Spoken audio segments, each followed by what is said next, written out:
তো নতুন করে আবার এটুকুই বলি যে এটা একটা পাতানো খেলা, এবং এটা কেউ না কেউ এটাকে করাচ্ছে।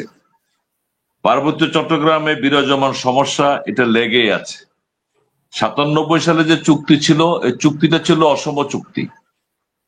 54% বাঙালিকে ভোতা ছুরি দিয়ে জবাই করে একটা পক্ষকে জিতে দিয়ে আরেকটা পক্ষকে একেবারে দমিয়ে দেওয়া হয়েছে। আর যত বেশি দেওয়া হচ্ছে তাদেরকে, তাদের ডিমান্ড তত বেশি বাড়তেছে। আমি অতীতে যাব না, কারণ এই পর্যন্ত তাদের চাওয়া পাওয়ার শেষ নেই। তাদের অন্তর্কুন্দল, ভাতৃঘাতী কুন্দল, তারপরে তাদের চাঁদাবাজির টাকা নিয়ে ভাগাভাগি নিয়ে সমস্যা, যার কারণে আজকে কয়েকটা সশস্ত্র সন্ত্রাসী সংগঠনের জন্ম হয়েছে। সুতরাং এই ঘটনাটা নতুন কিছু নয়। নতুন করে আবার শুরু হয়েছে, জাতিসংঘের অধিবেশন যখন শুরু হয় তখনই আবার নতুন করে এই ঘটনাগুলোকে পুনরাবৃত্তি করা হচ্ছে। এটা সারা বিশ্ববাসীকে দেখানোর জন্য যে সেনাবাহিনী এবং বাঙালিরা তাদের উপর জুলুম করছে। আসলে জুলুমটা কারা করছে?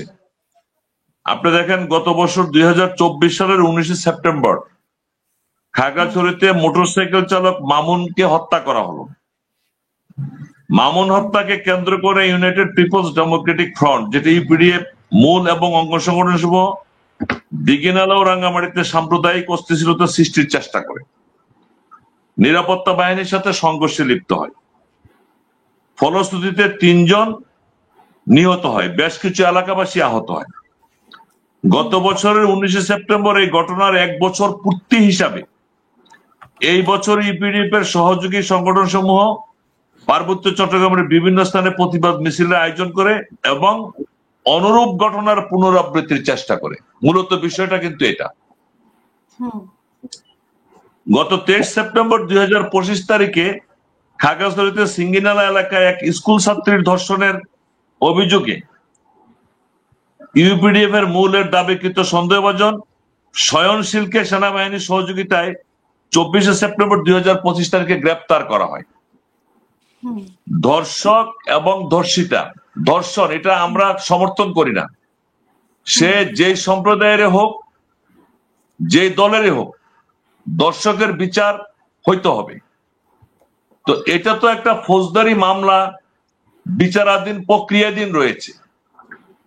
একটা মেয়েকে ধর্ষণ করা হয়েছে এবং সেখানে একজন সনাতনী ধর্মাবলম্বী চয়নশীল, তাকে গ্রেপ্তার করা হয়েছে। বাকি আসামিকে গ্রেপ্তারের জন্য সম্মিলিতভাবে সবাই, অথবা ইউপিডিএফ যেটা করেছে, তারা এসপির অফিস ঘেরাও করতে পারত, ডিসির অফিস ঘেরাও করতে পারত, থানা ঘেরাও করতে পারত, যে দোষীদেরকে গ্রেপ্তার করে দৃষ্টান্তমূলক শাস্তির ব্যবস্থা করা হোক। সেটা না করে তারা আপনার 24 সেপ্টেম্বর 2025 তারিখে বিক্ষোভ মিছিল ও প্রতিবাদী মানববন্ধনের ডাক দিল। সেখানে গত 25 সেপ্টেম্বর ইউপিডিএফ এর আহ্বানে খাগড়াছড়িতে অর্ধবেলা হরতাল পালিত হয়। একই সময় দেশে বিদেশে অবস্থানরত ব্লগার এবং পার্বত্য অঞ্চলের কিছু দায়িত্বশীল ব্যক্তিবর্গ কর্তৃক অনলাইনে বাঙালিদের উদ্দেশ্যে বিভিন্ন রকম অপপ্রচার ও উস্কানিমূলক বক্তব্য দেওয়া হয়। এক পর্যায়ে ইউপিডিএফ এর প্ররোচনায় উচ্ছৃঙ্খল এলাকাবাসী টহলরত সেনা দলের উপর ইট পাটকেল নিক্ষেপ করে। ফলশ্রুতিতে 3 জন সেনা সদস্য আহত হয়। সার্বিক পরিস্থিতি এবং উস্কানির বিষয়টি বিবেচনায় নিয়ে সেনাবাহিনী অত্যন্ত ধৈর্য, সংযম ও মানবিকতার সঙ্গে পরিস্থিতি মোকাবিলা করে এবং বল প্রয়োগ থেকে বিরত থাকে। 27 সেপ্টেম্বর 2025 তারিখে ইউপিডিএফ এর অঙ্গ সংগঠনের কর্মীরা আবারও দাঙ্গা হাঙ্গামা সৃষ্টির চেষ্টা চালায়। সাধারণ মানুষের উপর গুলি, ভাঙচুর, অ্যাম্বুলেন্স আক্রমণ, প্রশাসন কর্তৃপক্ষ কর্তৃক খাগড়াছড়ি গুইমারা এলাকায় 144 দ্বারা জারি করা হয়। এমত অবস্থায় সেনাবাহিনী, বিজিবি ও আইন শৃঙ্খলা রক্ষাকারী বাহিনী চরম ধৈর্যের সাথে সারা রাত অক্লান্ত পরিশ্রম করে পরিস্থিতি নিয়ন্ত্রণে নিয়ে আসে এবং একটি অবশ্যম্ভাবী সাম্প্রদায়িক দাঙ্গা প্রতিহত করা সম্ভবপর হয়। 28শে সেপ্টেম্বর 2025 সকাল থেকে খাগড়াছড়ি জেলার গুইমারা উপজেলায় রামসু বাজার এলাকায় 144 ধারা ভঙ্গ করে সাধারণ জনগণকে উস্কে দিয়ে রাস্তা অবরোধ করে গুইমারা খাগড়াছড়ি রাস্তা সম্পূর্ণ বন্ধ করে দেওয়া হয় এবং সকাল 10:30টায় ইউপিডিএফ এর কর্মী সন্ত্রাসীরা এলাকায় বাঙালি জনগোষ্ঠীর সাথে ধাওয়া পাল্টা ধাওয়াতে লিপ্ত হয়। এক পর্যায়ে সেনাবাহিনী পরিস্থিতি নিয়ন্ত্রণ করতে গেলে দেশীয় অস্ত্রশস্ত্র, ইট পাটকেল, গুলতি ও লাঠিসোঁটা নিয়ে সংঘবদ্ধভাবে সেনাবাহিনীর উপর হামলা চালায়। এতে করে আপনার 3 জন অফিসার সহ 10 জন সেনা সদস্য আহত হয়। একই সময় রামগড় এলাকায় বিজিবির গাড়ি ভাঙচুর করা হয়, বিজিবি সদস্যদের আহত করা হয়।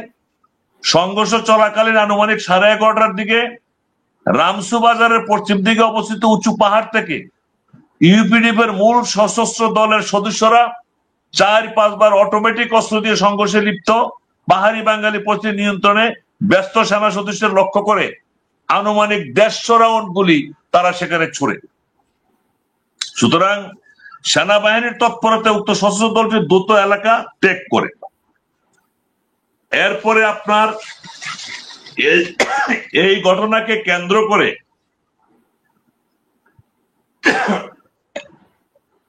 খাগড়াছড়ি শহরে মডেল মসজিদে আক্রমণ করা হলো, গুইমারাতে মডেল মসজিদে আগুন দেওয়া হলো, তারপরে অ্যাম্বুলেন্স ভাঙচুর করা হলো, রাস্তাঘাট বন্ধ করে দেওয়া হলো।